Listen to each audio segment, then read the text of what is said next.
Hey guys, welcome back to the channel, and today is day 4 of Ethony's 31 days of tarot, and today's question is my 5 most used decks in the last decade, so between 2010 to 2019, which was an interesting one to look at purely because I think I said before that my deck collection was pretty much, you know, in a state of pause. It wasn't growing. I was simply using what I had for most of the first part of that decade, and then come sort of 2015, I think, is when I probably got my Oracle of the Shapeshifters, and then later, either that year or very soon after, I got the Wild Unknown, and so on and so forth.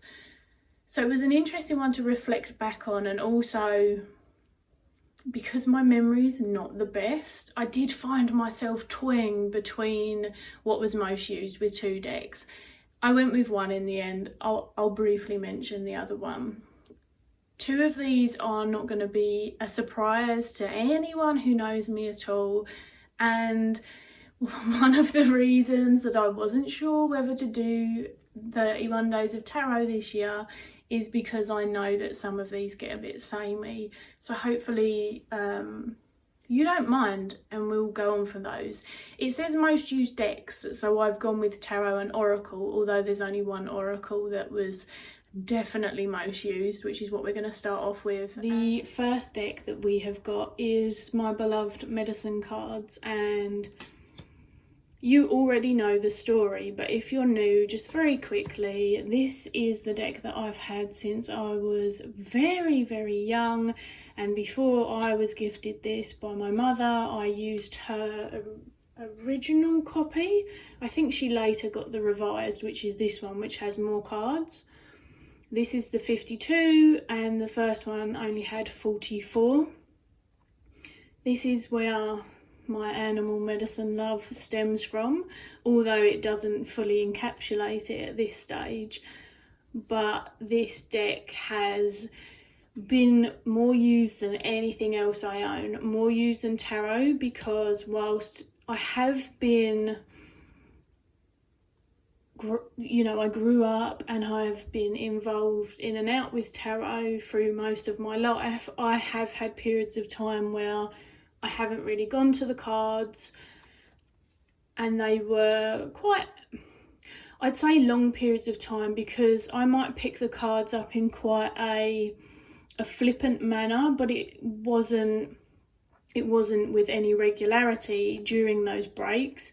It very much was dependent on what was going on in my life. So throughout the breaks, I still use my medicine cards because I loved them. In the last decade, these have been so heavily used, but they're loved from years ago, way more than just a decade, and I should review them, but at this stage, I feel like I would make the review so complicated because there's so many things that I want to say about this particular deck, but it's probably due to the personal bond that I've created with it, as opposed to some of the just realities of the deck itself. But it is a very thorough deck. It's a deck that seems to have stood quite well in sort of tarot and oracle land as other things have come out, and I've got to be thankful for it because it has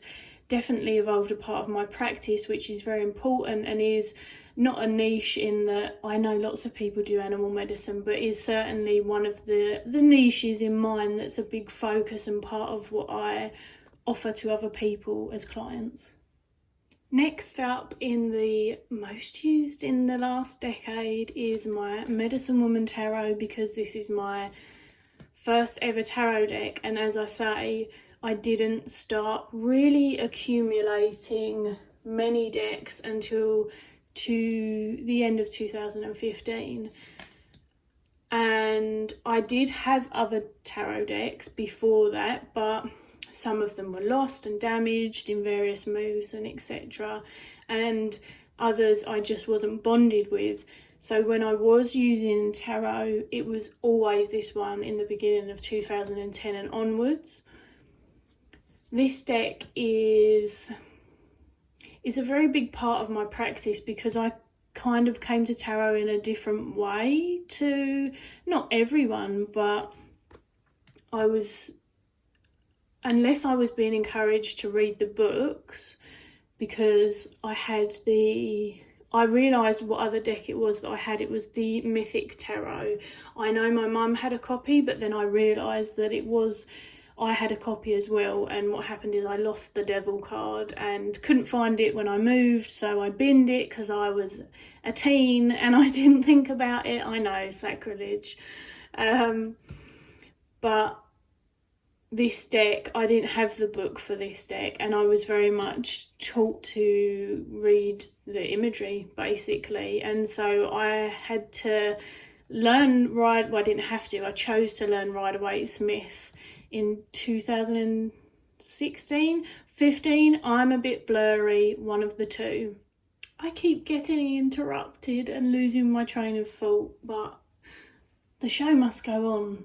So essentially, before learning the Rider-Waite-Smith and getting the other decks, this was my go-to deck.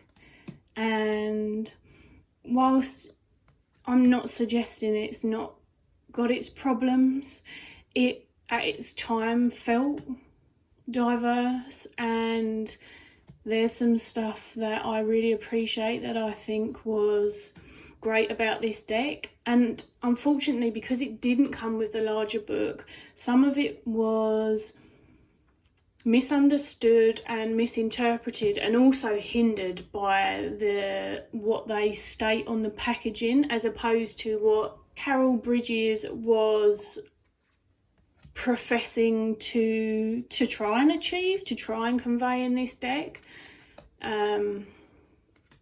But obviously there's a very nostalgic attachment for me to this deck, and yeah, I'm not going to bore you with any more because we're at the final card. Actually, I would like to add that for this deck, whilst this was one of my most used, and maybe this is actually more interesting information, this is most used for me. I have read for other people with this, I have no problem in doing so, but because it isn't a traditional deck in any sort of sense of sort of school, it's the closest linking to the Rider-Waite-Smith, but because a lot of people who come to me already read tarot, sometimes they're not as comfortable with decks that they can't then relate to a pre-existing understanding of the card for them, as well as what I'm giving them in their reading. So I'm more choiceful about who I use this deck for, but I have used it so much, and I have used it for others as well. The medicine cards, I used it so much for myself, but also it's been heavily used for others. As I say, that would be the top most used, but this one has seen so much use from myself that's how it's made it into this. Next is my Wild Unknown, again, no surprise, sorry. My second edition, of course.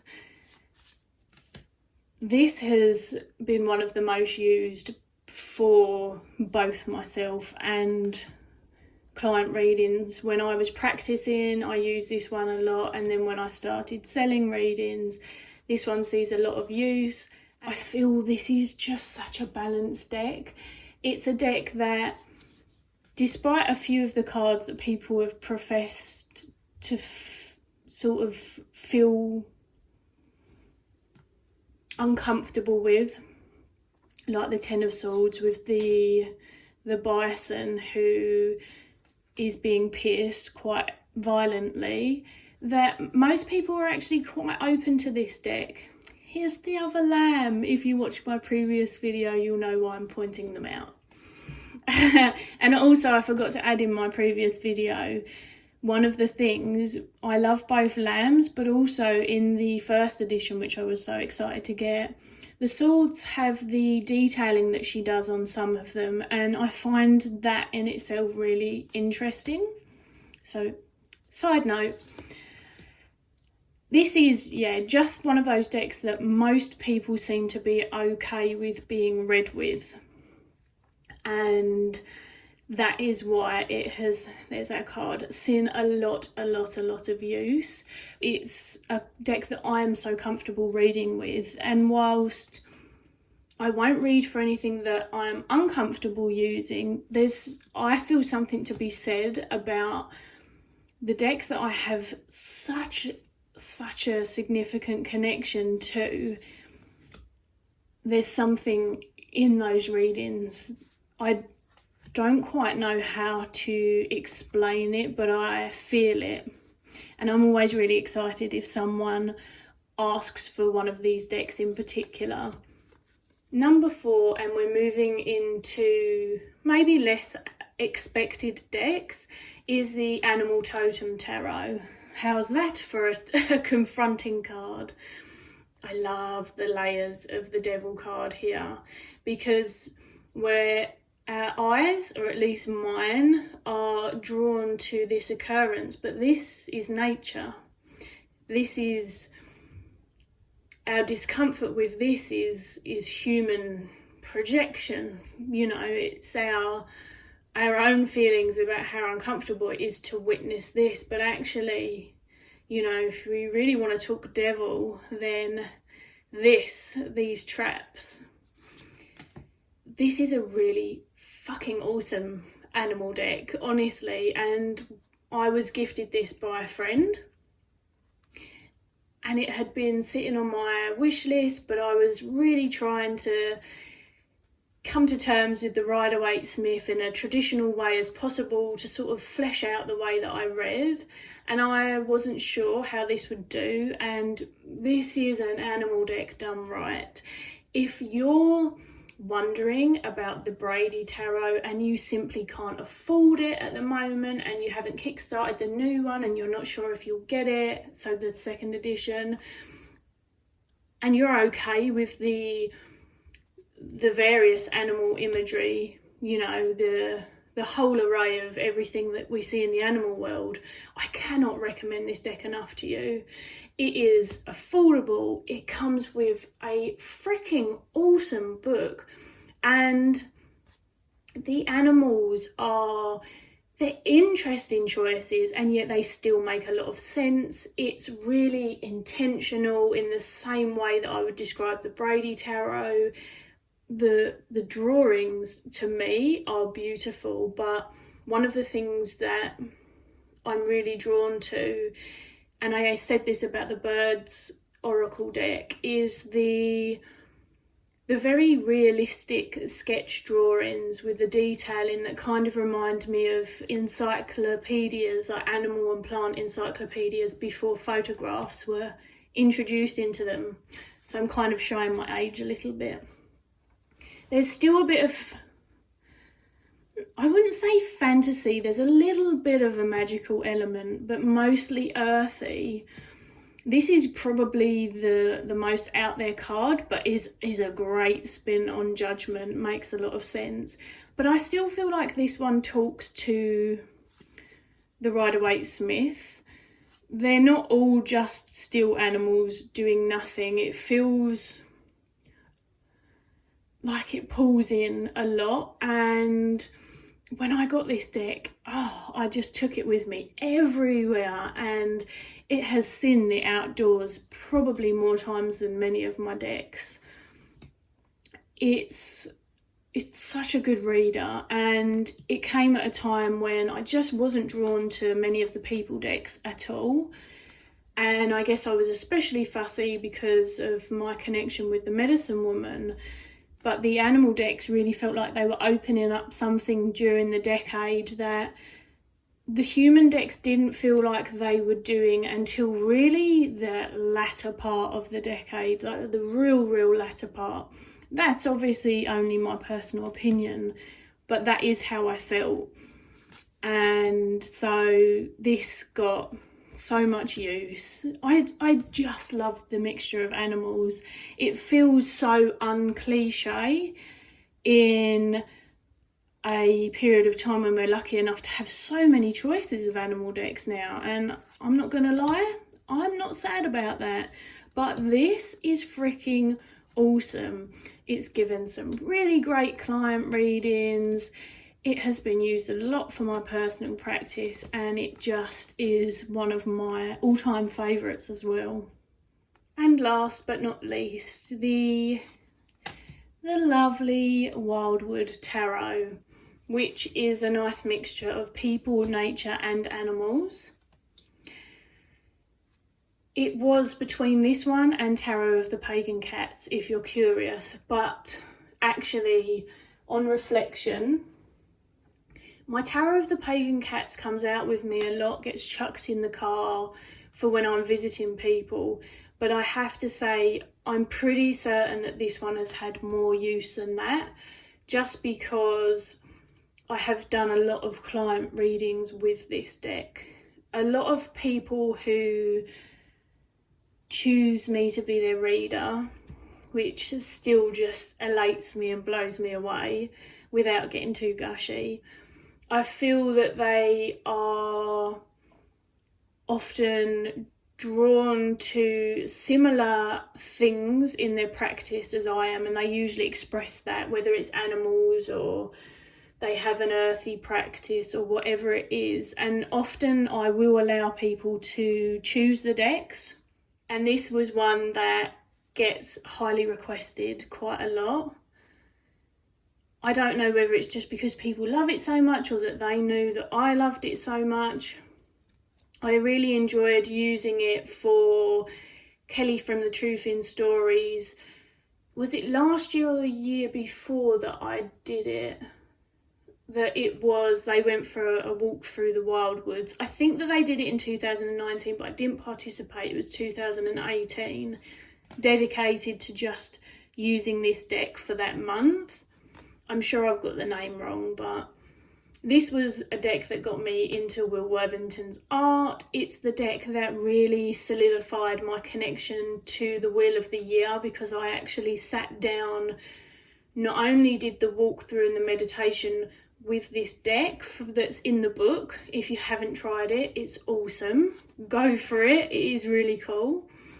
But also then recognised how naturally the Wheel of the Year fit into my practice anyway, and I was doing half of it, so I fully brought it in.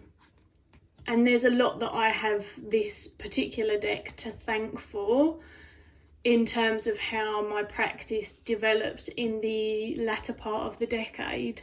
And of course it brought me Will Worthington's artwork, which is so sumptuous, so detailed, and hopefully there was something there for everyone. I tried to mishmash the information. I'll be honest, I haven't scripted these at all. I am very unprepared and I'm just rolling with what comes out.